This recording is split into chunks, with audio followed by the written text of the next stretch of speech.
Tayo. So I have 30 minutes to share to you the Word of God. Pag pinip kayo, sika ang mga gagaroon na imam, pati na tayo sakam. Okay, so ang yaman na, talagay na kasatong class teachers na makawis. Talagay na nakapagpatugan, talagay na taga-nursery. Okay, so naglalagay din taga-market. Kaya naman sa ulo, nagkas-kas na mo talaga. Pwede kita tuma, hindi na sa kagawis, because kita hindi kasikulan tayo, masinumanda, at makaganda, masanong at maling yung importante, yung daw, tayo, sa Mr. B. So, kayo mga mauma, nangisulat niya. We're back to Jeremiah. So the last time I preached Jeremiah was last almost a month from now, February 2. And that is Jeremiah 15. The title of that message is Faithful Prayer. Katagad mapantay yung hindi Jeremiah 16. Numan na gano'n hindi messages na may saksagana. Actually, dahil saksagana ka joyful journey, but I'll be preaching that the next Sunday.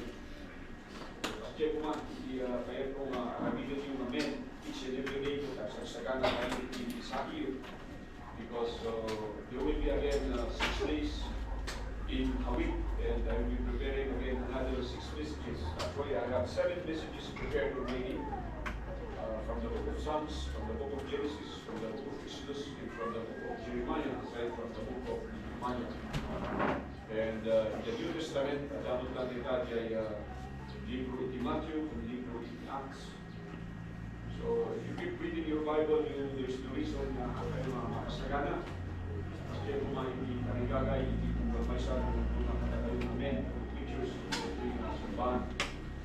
So, maramdaman that I will be checking the notes. Yamin niya men, you have your messages with you. Minimum na letra, 6 to 1 messages. So, may tayo yung karga, hindi notes yung nagsitapot yung maramdaman. And we will start our service early this afternoon so that makapos kami. Maramdaman. So, I want the brother GR because in Karaylan, Israel, Wispura. And the baby is undergoing blood analysis as of this moment. So continue to pray. Sabi ko man na saya, kasasayang niya yung baby niya. And it's very tragic because araw mismo ng linggo. Kasi every month na diagnose the baby. But today I'd like to preach a message entitled The Hardness of Heart. Katigasan ng puso. Yan po ang title ng ating mensahe ngayong umaga. Ngayon, kagayang kikapsat, nalabit kung kalmaysa ka na tayo at una tayo nga, we are soft-hearted because we are emotional, we are easily affected, pero lahat ng tao naman ganyan. Katotohanan ay ang katigasan ng puso ng bawat isa. And in this chapter, makita tayo kagayang kikapsat abay na ito yung tinakita kami sa because hindi ito yung magdaway ito tanday yung patnabanan na makita tayo. Na nagbalik na bunga with the resulta at kapo iti katanggal iti puso kanitilan ng Israelitas. Hardness of the heart does not belong to the unbeliever, it belongs to a believer. So makinig kayo dito. Because in my Bible, it was divided into 4. Verses 1 to 9, death and the land. Verses 10 to 13, the reason for their punishment. Verse 14, waiting the promise of deliverance. And verse 19 to 21, the mighty God. tayo di Bible ko di Bible yung kung tayo division na. Kahit kung makita na dito'y mensahe na nasabay ko mga namangharing talaga yung kasaan tayo kay turok, dito nga panagtangkot hindi puso. Because saan nga bigla na ito, iskritong. So ay sinaksikan nila na tumatalaka. O tumatalaka niya, ito kikita niyo amin. All eyes in front, the pulpit. Tawag ka, dumo-dumo. Tawagin sa balik niya, aramin nila. Nakapay nga makita tayo dito'y na tragedy with despair. Gapo gano'n di kinakantong di puso. Later on makita tayo nga dito'y na natatao nga iti samuanan ti Apo kung katangkang ti puso da, iti samuanan da saan? Iti samuanan iti Apo di are idolatrous, iti samuanan da saan? Iti samuanan ti Apo di are adulterous, di samuanan da kung saan? Iti samuanan iti Apo di are unfaithful, ngam iti panangkita dati bagida faithful. And kasta kapsat iti trahedya na makikita tayo iti unang iti simbahan iti Apo. As I was talking last night, dapat lahat ng mga care maging membro ng Grand Choir, ilan lang yung sumasali. Dapat sana ganun kasi wala na tayong rason. May trabaho ka, lahat na ng adult, kung pwede sana eh. But we have all the reasons to excuse ourselves. We can't really regular on account because that has been the reason. The hardness of the heart. So muna, ang puntos tayo nito ay will go directly to mensahe. Una na dito with the Lord, the word of the Lord came unto me saying. So we have, the first point is the command. The hardness of the heart brings God's command. Pag kula na kay command na dito, yung kita tayo si command ni Apo Diyos, may kaniwas kay pagayatan ni Apo Diyos at first glance. Kula na gawin kay verse 2, saan ka nga mangasawa? Kung saan ka nga agkaanak? So makitaan tayo dito, saan ka nga agkaroon iti pamilya, iti pagbaga, iti Diyos. Kung makitaan tayo dito nga command na is in direct contrast, kaya tarigagay iti Diyos, nga iti may isang lalaki, kat ada kuma iti utod na. That has been the original command iti Bible. Nung dito'y nga command ni Apo Diyos para kini Jeremiah mismo, because he wants Jeremiah nagbalin nga illustration iti mata iti tao. Ado iti propeta dito Biblia na nagserbi nga ilustrasyon iti biyag daw, and one of them is Ezekiel. Yaman na paduwa nga Ezekiel di agad ito. Sabay kumata saan nga kasjay iti mapasama kada kayo that your life become an illustration for the punishment of God. Kung itibiyag nyo sa illustration of the blessings of God. Nagagawa nila kung Hosea. Nangasawa isuna, kinibungol, may samahan ko. And the third is, we have here, Jeremiah. Illustration nito, apay nga kay command niya Apo Diyos, kung kikitaan tayo, kas na nga, kabaliktaran na, kay pagayatan na, ganun saan? Takuna na dito yung sumarunod, for thus said the Lord, concerning the sons and concerning the daughters that are born in this place.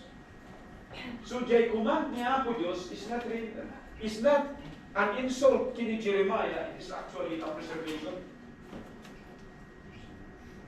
So, numamingsan, panagkita tayo kumaitibili niya Apo Diyos, kung saan nga jay, madida ito yung para kanya, kung tayo siguro, nung tayo nga mo, kapag para nagayang na tayo. And there are things that happen in our life that we do not understand. Example, for example, diyan ma-delay ka. Dahil kung daw nga nagbiyahe ka, all of a sudden, ada yung traffic, you are delayed. Right? Nasapsapa ka nga na burbot, mo nga kayat na manado, but, uray! Doon yan, inaramid mo amin nga kabaulam, nga nasayata, and then along the way, na-delay ka pala. Why? Because God is actually protecting. Maybe iti samwanan at dati aksidente nga at nga kayat nga sika iti maka-experience. So in each and everything, we always need to be grateful and to be thankful to God. So di magbalag dito, na-delay ka gabo, tayo narami mo ti amin, hanga diyan na-delay ka, tadala daw ka. Nabaka kunayo ka, okay ganti man-delay ah. Napakadaganti pagatan niya ako Diyosan. Di magbaga ka example nga di ay, kaya arami dumani, tapnusan ka ko mga maladaw, ba't along daw eh, naladaw ka. Namada ka na tayo, iti talaga nga ikagagaran ng amaladladaw.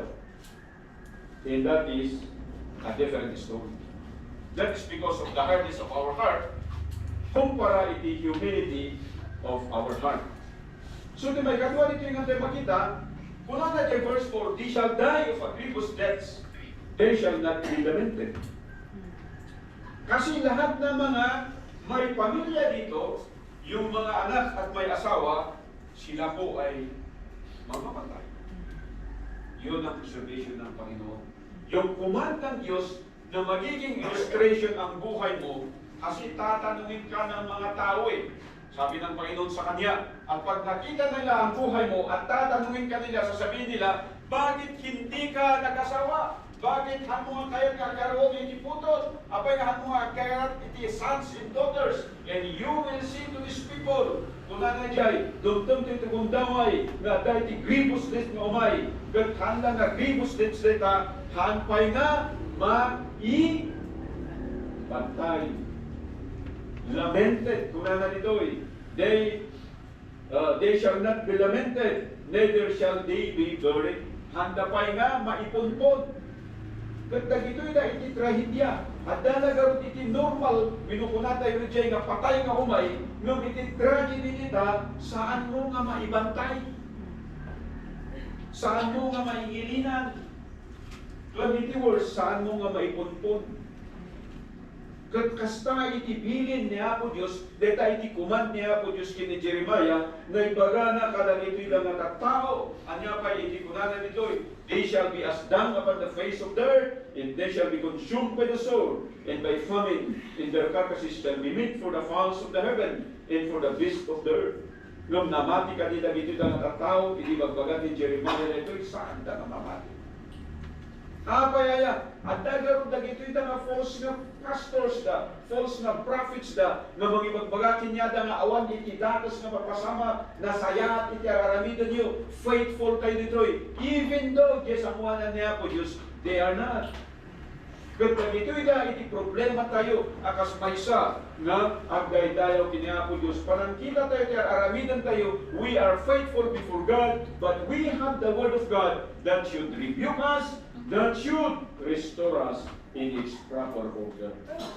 So makita tayo dito eh, verse 5, for thus saith the Lord, enter not into the house of mourning. Yan.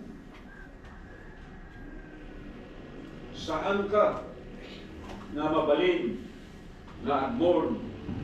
And then, the second part dito, kita nyo ganito lang ang kumansa. In verse 7, neither shall men tear themselves for them in mourning, to comfort them for the dead. Neither shall men give them the cup of consolation to drink for their father or for their mother. Marami, ado di paulila. Ado iti parents kumawanan iti anak, ado iti anak kumawanan iti parents. But neither go for them, neither mourn for them, nor lament, sabi ng Panginoon. Bakit? Nakitaan nila ito, iti rason, makita tayo sa verse 10 to 13. Sabi pa niya, hindi lang mourning, neither shalt not also go into the house of feasting. Saan ka nga makajoin iti ragragsak? Yati ko na ito, to sit with them, to eat and to drink. In verse 9, andito yung explanation. For thus saith the Lord of hosts, the God of Israel, behold, I will cause to cease out of this place in your eyes and in your days the voice of beard, in the voice of gladness, in the voice of the bridegroom, in the voice of the bride. So makita tayo dito nga saan nga may punpon, saan nga may hingilinan, saan ka mabalik na agmor, saan ka mabalik na agarsak, yaputa ikatet amin, iti abilidad yu nga mang aramid iti kasama. And that is the command of God. Why? Because of the hardness of their heart. Itaan nyo kali, kasanuno, kaya mo nga mga, but you do not have the appetite. Is not that a curse? Kaya mo nga trabaho, but you do not have the health. Oh. So kita natin dito na ganyan sa these things are actually happening. What had happened during the time of Jeremiah is happening in our time. Yet we cannot see it. Why? Because we believe in lies rather than truth. Because rather than humble ourselves before God, it is the hardness of the hearts that prevail. Kaya mga pero, imbis nga birukan tayo, itiuras tayo, itichimpo tayo, kan ipalubos tayo kumain, ibagi tayo na makapagserve kini ako, itibirukon tayo, excuses and reasons. Not to be actually, kinapanan ni Jeff Bulbul in the last Tuesday yan, it brings revival in my heart and encouragement. Na dan gaya ni tikasjeda na mag-appreciate, uray tikasjeda nga ifot tayo. Nga kuna tayo nga hanod unay nga dakal ni Jay yung para kinyata at nagdakalan na banal. Iso mo makita tayo, if you do small things for God, God will return it as great things for you.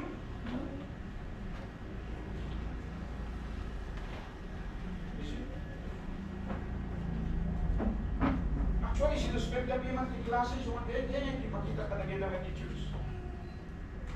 In-suspend na ini klase, inurukuray na lang kami dyan, hindi pagka-lumpas na rin ang programa, nagawin na rin ang screen. Ano ibig sabihin nun? Diyan kung na nga, awat di maada na kita kaan, because no talaga na teacher ka, kaya nga mag-isurong na kita lessons ko, umuray na niya, hindi kastang mabalit, doon nga isusiyan mo na ito. May problema galing ka natin, biro kayo ng tirasyon. Hindi mga teachers, baka mautang kami, baka nga ko na dapat. No. Lagyan na mga faculty elementary, they are so brave enough to dismiss the students, their pupils, the learners, after receiving the Spanish and listening to the preaching of God's word. Di na pa kami managya high school, kasi dyan, ako na kami nga mapanagya high school, nung makukuhay na gayam, di ba? May pastor, uray na kami dyan. So we have to go. Kaya nagitulog ka na kami dyan, at ispitaran na nagsusupli kami nga dagos, tumindi na pang kami dyan, mas nakapasyar daw lang. Nagama mo dyan, medical vision. So, amo yung gagawin din kapsat, nukit-kita tayo gagawin na effort, ikararagan tayo, hindi parang kita tayo, para nagpasitan lang yan, because it's a normal thing that we are doing. But unknowingly, again, a normal thing, small things, was great things for those people whom we have visited. Mawala niyo? Isumay nga nung iaramitan tayo lang, i-avail tayo lang tayo, bagi tayo for the ministry and for the service of God. Makita tayo that God will show to us how great, rewarding that ministry could be. Ang ekspektado naman ni Brother Johnny. Kada kayo namin, nga supposedly, to have joined us. You should have been there. Pero si Brother Johnny, may sakit yan. Matanda na yan. Senior citizen na yan, yung in mind. At pagpanunod, ay sus, pasanong ay nuhan na makasanat na yung galutan. Kaya nila si Brother Johnny na magpagkat, kada ito yung mga karton. See? And lo and behold, we arrive there safe and sound. Amen? Kasi andyan yung willingness, andyan yung commitment ng bawat isa eh. Kasi kung ma-in-church kayo, dati ka-student activity, kasi ma-involve kayo. Hanggang diyan, biribiro kayo kirason na saan nga ma-involve. Because in verse 10 to 13, andito yung counsel ng Panginoon. The first is the command. Andito na yung counsel niya. Anya, ikulana dito, it shall come to pass when thou shalt show these people all these words. Ibagam to kinyada, dito nga, command ko, pala niya po Diyos. And they say unto thee, wherefore hath the Lord pronounced all this great evil against us? O, kita niyo? Niya pa yun, aramigan niya po Diyos na ito. Anya nga, kibasol ni. So, ang nga po, dagito yung mga tao, Na agbasbaso da kinapo Diyos kaya aramidan na. Why? Because that is the work of the devil. You do not know that you are sinning before it's too late. Isumasabay ko man tadagito da itibanag. Nga pagadalan tayo, the counsel here is this, sabi ng Panginoon sa kanila, wherefore hath the Lord ay ng mga tao sa Diyos ay kay sa prophet, pronounce this evil, this great evil against us, or what is our iniquity? Ano bang kasalanan natin? Sabi nila, what is our sin that we have committed against the Lord our God? Very harsh naman yung punishment. Mamamatay yung mga anak, mamamatay yung mga magulang, pagkatapos saan nga maikali, saan nga maibantay. That is a very harsh punishment. That is a despair. That is a disaster, At ang mga tao ito, alam nyo sabi nila? Sabi ng Panginoon sa kanila, and shalt thou say unto them, because your fathers have forsaken me, say the Lord. Ito'y natatadang iyo kung namununa, they have already forsaken me. That is the very reason why nga napanda ni Jai, Egypt inidamdam. Mula na nito'y isumot na iti ar-arabidon niyo. Say the Lord, and have walked after other gods. Ito ang matindi kasi ginagawa natin Makinig kayo dito worshipers. Makinig kayo dito mga Baptist. Makinig kayo dito mga born-again believers. We might not think that we are walking after other gods, but our lifestyle speaks much more than what we say. Nagano kada tayo, priority trabaho, priority san man galdin, man gabyon, priority san man negosyo, priority san makilago. Actually, hanggang ang priority niya po Diyos And these are the sins of these people. Ito yung kinakausin ng Panginoon sa kanila. Sabi nila, and have served them. They did not only walk after other gods, they have also served them. Yeah. And have worshipped them. Yeah. Di mo kunagam nga, mabayin kayo, tibaga ti tao. Mabayin kayo, tibaga iti kaaruba. Nung saan tayo nga mabayin, no niya, tibaga niya ako. Mabayin ka, no niya, tibaga ti parents mo. Isong ano, ayabanda ka, oh may kayo, mapangkamad. Nung naapay na ayabanda ka, iti-ministry, saan ka na makasurod? Saan ka na makakulit? Because it shows kung ano yung nasa puso talaga natin. Ano yun? Kilala lang natin ang Diyos.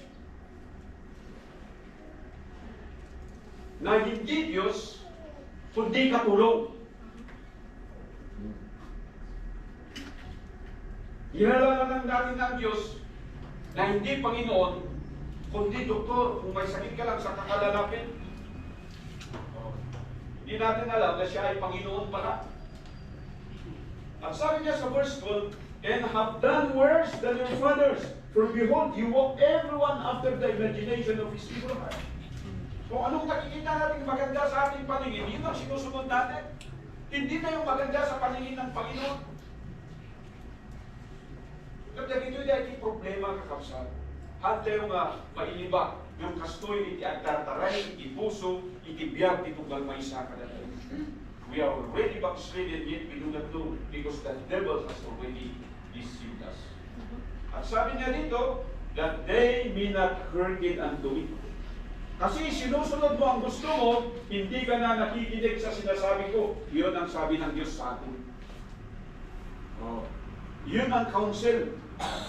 Therefore will I cast you out of this land, that you know that neither you nor your fathers, and there shall you serve other gods day and night, where I will not show you favor. Ganon! Kasi ganon ang ginagawa natin, hindi na priority ang Panginoon. Wala na tayong involvement. Anong sabi niya dito? I will cast you out in this land. Sa lugar kung saan andyan yung biyaya ng Panginoon, sa lugar kung saan andyan yung pagpapala ng Panginoon, pero hindi mo yun binibigay sa Kanya, anong sabi niya? Tatanggalin na lang kita dito at dadalhin kita sa isang lugar kung saan magsiserve ka sa Diyos-Diyosan na iyong ini-imagine, na iyong sinusunod at iyong ginagawa.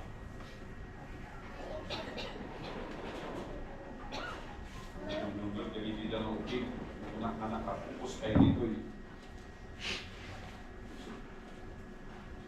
So there's a consequence. The first is the command. The second is the counsel. And the third is the consequence. So lahat ng ating aksyon may consequence yan. Lahat ng aksyon may reaction. Oh. But kunanay jay verse 14. Therefore behold, umay tuti aldaw, unay ti Diyos. Nga saan danton nga ibaga, nga iti Diyos kat si Bibyan. Wino ang Panginoon ay buhay kung saan niligtas niya ang mga tao sa Egypt. Ano ang mangyayari? So kita nila ito ya. But the Lord liveth, that brought up the children of Israel from the land of the north, and from the lands whither he hath driven them, and I will bring them again into their land, and that I gave into their fathers. So makita yung kapsat, hindi mauli ka puntos tayo, aside from the command, the counsel and the consequence is the compassion. Kahit mag-iba yung paningin nila sa Diyos, kasi sabi ng Diyos, hindi na siya yung Diyos na nagligtas, siya na ang Diyos nagpaparusa. Kasi sasabihin ng ibang tao, ay siya yung Diyos na naglabas sa kanila sa Egypt. Pero ngayon siya na ang Diyos na nagpadala sa kanila sa exile. No. Mga pa yung mapasamang diyan because of the hardness of our heart. Isalunsod tata, do you know how hard your heart is?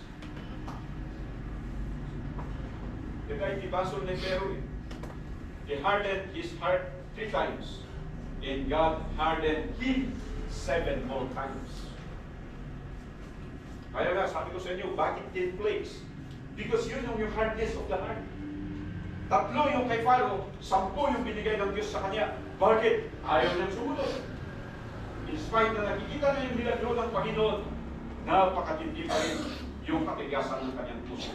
At ganyan ang nangyayari sa atin. Uway magbaga tayo mga namati tayo. Uway magbaga tayo mga naisalakan tayo. Nung natangkan kay puso tayo, na sumurot iti pagayari iti ako, awan iti pagmamahal. Tapunan na kayo, sumaruno ang versikulo, behold, I will send for many fishers, said the Lord, and they shall fish them. Imagine. In your exile, sabi niya, darating yung mga fishermen and they will fish you. Darating yung mga hunters and they will hunt. First, you have been separated from me, and you will be separated from the rest of your family. Napakatinding separation yan. And they shall hunt them from every mountain and from every hill and out of the holes of the rock. For mine eyes are upon all their ways, and they are not hid from my face, neither is their iniquity hid from mine eyes. Napakatindi ito. Nga warning ka na tayo kakapsang. Before I give the last point, which is actually the compassion. Ang compassion ng Panginoon, bago niya binigay yung kanyang compassion, sabi dito, alam ko ang kasalanan ng bawat isa. Walang kasalanan na hindi ko alam. Di problema ka na tayo, we have developed a God of our own. Dumunod tayo dito. Nga amo tayo pinihapo Diyos, kaya tayong nga i-bribe isuna. Amo yung siya i-bribe, di balita umayak to noong Sunday, bumawi to. Awan iti panagbabawi ti Ada. Kapag panunod ti Daduma, di balita bumawi to. Ang kagparparang iti manunga aldaw, ang kagparparang iti manunga Domingo, ang kagparparang iti manunga bulan, sa kalantong bumawi at anniversary. It cannot be. Our life is each day. Every day, makita ko matay ng pamati. Yung kaduan ka tayo, sa bali na Diyos na din-develop tayo. And God knows this within our heart. Pero hindi natin alam, bakit napakatigas na ng puso natin eh. Hindi tayo mapagsabihan, we do not correct itong kasalanan. Hindi sila nakikinig. Hindi sila nakikinig ka kay Jeremiah eh. Pinapakinggan nila yung mga false prophet. Yung pinapakinggan natin, yung mga false doctrine, yung mga false theology na naituro sa atin. Hindi na tayo naniniwala. Dito mismo salita ng Diyos ito. Kasi sabi sa verse 18, In first, I will recompense their iniquity in their sin double, because they have defiled my land, and they have filled my inheritance with the carcasses of the detestable and abominable things. Kaya napakatindi ang Diyos. Ano nga hindi komentay nga may ibaga nga ang nga double ticket na sa bundeta, doon yan ibasol mo, iso ti kabayaran ng saan, doon kitaan yun doon yan, ibasol na dito ida, nakita yun kay basol ti parents you, nakita yun kay basol na ito mga fathers you, iti worship kaya you did not learn from their sin, and yet you committed much worse sin. Yun ang sabi diyan, di ba? Kaya I will recompense double ang kabayaran. Yun ang sabi ng Panginoon. Kapay, urayon tayo pa lang dito, na mapasama, diyan kinatangsit tayo, kinalukot tayo, at patuloy pa lang dito, urayon tayo kanini, saklid niya ako Diyos. Doon napasama tayo, kinahununa. Apay, hat ng katanga kaya, nalubliyan mo itisaplit na kalatay. Diyan mo tayo gawin, manangaasin niya po Diyos. Diyan ka udiyan tayo kakakabsat. Because sabi niya dito sa verse 15, which culminates up until sa verse 19, in verse 20, in verse 21. Anong sabi niya dito?